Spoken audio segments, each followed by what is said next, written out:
President Trump campaigned on a promise to make America great again, and that slogan seemed to connect with the gut impulse of many. Who doesn't want to be great? Who doesn't want to be significant? Who doesn't want their life to matter or to count for something? If you read the Gospels closely, Jesus' disciples seemed obsessed with this question of greatness. More specifically, who is the greatest? You can find stories about this issue in Matthew 18 and 23, Mark chapters 9 and 10, and Luke chapters 9 and 22. And the response in all of these stories from Jesus is pretty much the same. True greatness is becoming humble like a child. True greatness is learning to serve others. As your pastor Greg mentioned, you're beginning this series on things I wish Jesus never said. I wish Jesus had never said, but whoever wishes to become great among you must be your servant. That's a hard thing to do.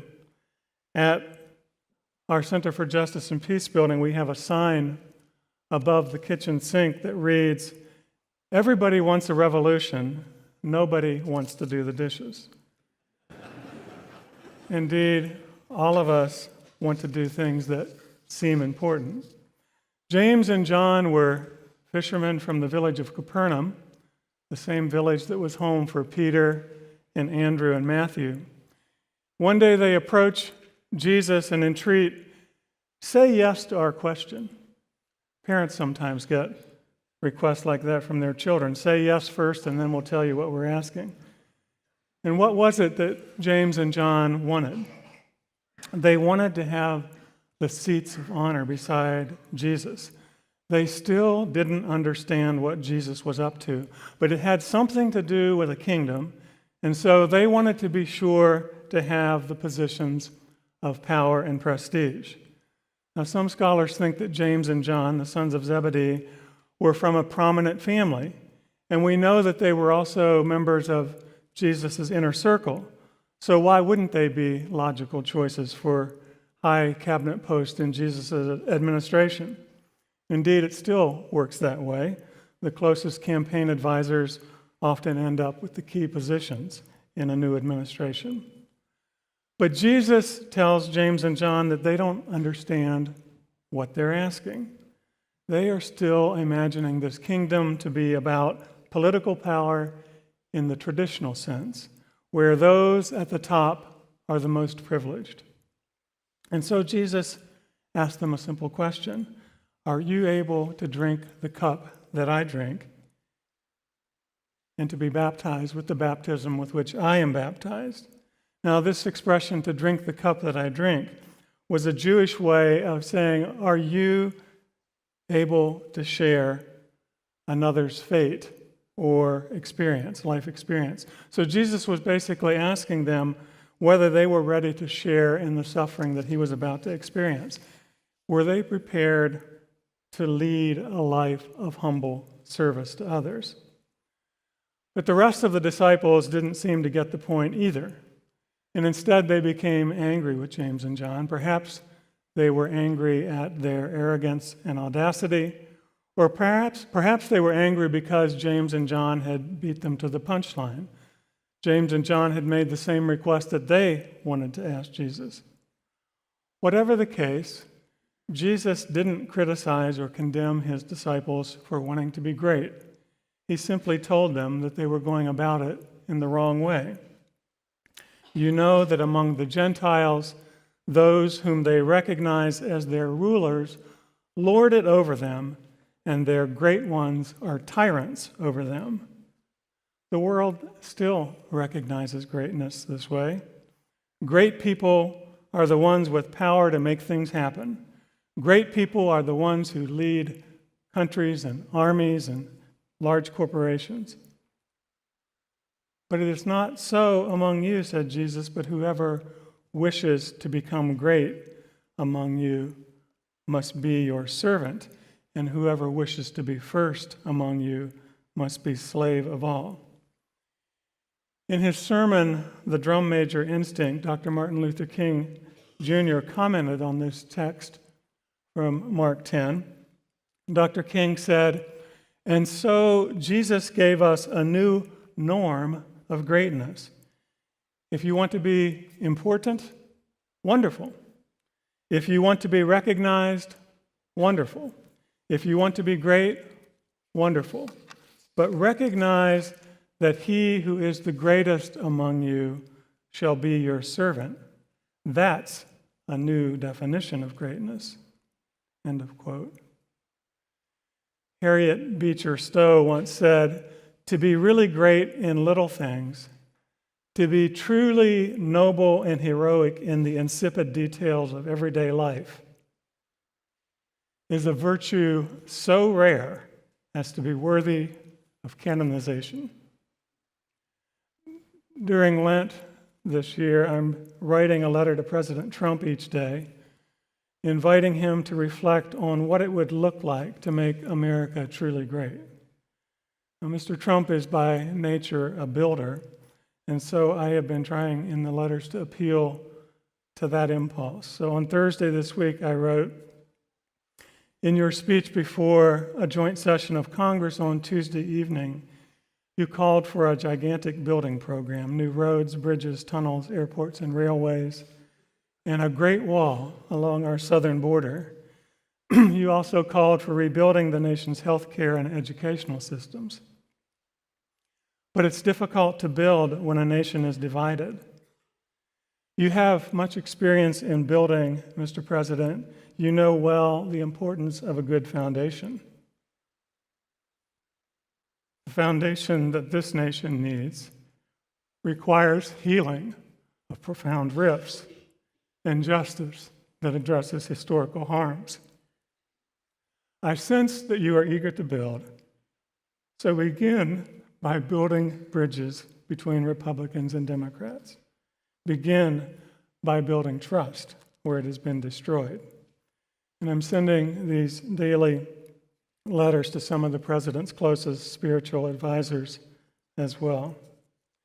Indeed, if we follow the example and advice of Jesus, greatness might mean welcoming the stranger rather than building walls. If we follow the example and advice of Jesus, greatness might mean loving enemies rather than increasing military spending. If we follow the example and advice of Jesus, greatness might mean learning more about what being a good global neighbor looks like rather than adopting a policy of America first. It is what Jesus modeled. Jesus led by serving. For the Son of Man came not to be served, but to serve and give his life as a ransom for many. And that service took many forms for Jesus: healing the sick, feeding the hungry, befriending the outcast, and ultimately laying down his life for others. If Jesus thought it was important to serve, it must certainly be true for us as well. Being a ruler is about having other people serve us and our needs. As an administrator at an educational program, it's easy for me to fall into that trap. The people who work for me should support my agenda, right? They're here to make my life simpler, right? But I'm learning that it's much more effective if I learn to serve the goals of those who work for me. Service releases the gifts in others. It has a giant ripple effect, and that's what is so great about service. Inoli Ditsheko is a Christian leader in Botswana. A month ago, he published an article in the Sunday Standard expressing his concern that the United States may be closing its borders to refugees and others in need. And in this article, he shared his own story of living behind a walled compound. He writes, "Hospitality is a virtue that is diminishing steadily in the fast-paced world we inhabit. not just in America. I live behind a tall boundary wall in the affluent village suburb. On December 31st, 2013, God presented my family with both a challenge and an opportunity. 5 boys ages 11 to 13 knocked on the gate. My then 5-year-old son and I walked up to see what was tapping on the metal gate. There they were, scruffy little boys asking to be fed. We reckoned that the cows had come home to roost. We could not look the other direction. As Christ-professing followers, the scripture, "For I was hungry and you gave me something to eat. I was thirsty and you gave me something to drink. I was a stranger and you took me in," that scripture flashed across our minds with profound impact as we considered the best response to the plight of these 5 boys. Sending them back to the classroom was our first response, because Nelson Mandela once said, "Education is the most powerful weapon which you can use to change the world." My family convinced the school administrators that these boys were victims of circumstances, and in January 2014, all 5 boys were sitting inside the classroom after 3 years of having slipped through the system. While we had adjusted our monthly budget significantly to accommodate our new members in the family, their peers were liking the transformation so much that one day our homestead was teeming with 45 children and youngsters from similar backgrounds needing assistance.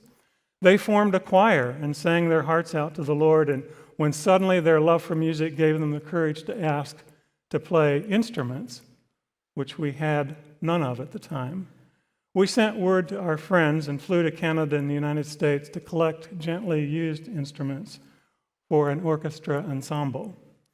The music project is aimed at keeping youngsters who have had a rough patch to stay focused on acquiring vocational skills.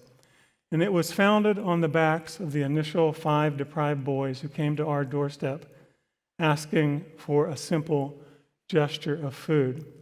Months later, a nonprofit called Little Eden's Justice and Peace Center came into existence, and it traces its humble origins from that one encounter with strangers. What a beautiful story. Poet laureate Maya Angelou once quipped, "I've learned that the people will forget what you said. People will forget what you did, but people will never forget how you made them feel." And those 5 boys were made to feel welcome. Let me close with 2 more stories of Christian women who have been examples of this kind of faithful service. Hannah Edouard is a small woman, maybe 4'10" in heels, but she's made a big difference in Iraq. I think of her as the Mother Teresa of Baghdad. Hannah is a Christian, but the organization she runs gathers Sunni and Shia Muslims, Kurds and Iraqis of all stripes, reminding them of their common humanity, reminding them that they are all loved by God. Hannah's organization is called Iraqi Al-Amal, the Hope. And that's exactly what they're offering in the war-torn country of Iraq. Hannah sees the potential in people and she calls it forth. We saw this with a young woman named Rana who had gone through a terrible bombing at Baghdad University, almost lost her life, and Hannah came and talked to her in the hospital and said, "Get well because I have a place for you in my organization." And today Rana is working at Iraqi Al-Amal. Today also the organization that Hannah has founded is leading the way in teaching peacebuilding skills to youth and to academics, creating a culture of dialogue in Najaf and Baghdad and Tikrit and Dahuk and Mosul. And our Center for Justice and Peacebuilding is honored to be part of this work. Yumika Rushing is a Mississippi-based program officer with the Kellogg Foundation. After law school, she clerked for a federal judge, and then she became the first woman African American to work at a large law firm in Jackson, Mississippi, whose clients included insurance companies. And Yumika's legal career seemed to be off to a great start until she learned that one of the insurance companies that their firm was represented valued the lives of white children who were killed at 10 times the amount that they valued the life of a black child. And her colleagues in the law firm didn't seem to understand why this was so troubling to Yumika. But she eventually resigned in protest, sacrificing a secure career. Well, eventually the Kellogg Foundation hired Yumika, who is now in charge of making grants to schools and other organizations in Mississippi who are working to give all children equal opportunities in their life. And Yumika's Christian faith is very prominent as she does that work. Our center recently received a small grant from the Kellogg Foundation to introduce restorative justice practices in the Jackson, Mississippi public schools. As Anabaptist Christians, we believe that the church has a high calling to model what it looks like to follow Jesus in a life of service. Indeed, we have a long history of service, but sometimes I wonder if perhaps we've become too influenced by the culture around us that celebrates power and strength. We can't expect our political leaders to model something that we are unwilling to practice in the church. So let's make the church great again. Let's make following Jesus great again. Let's recapture the spirit of humility and embrace service again. The times we are in call for it.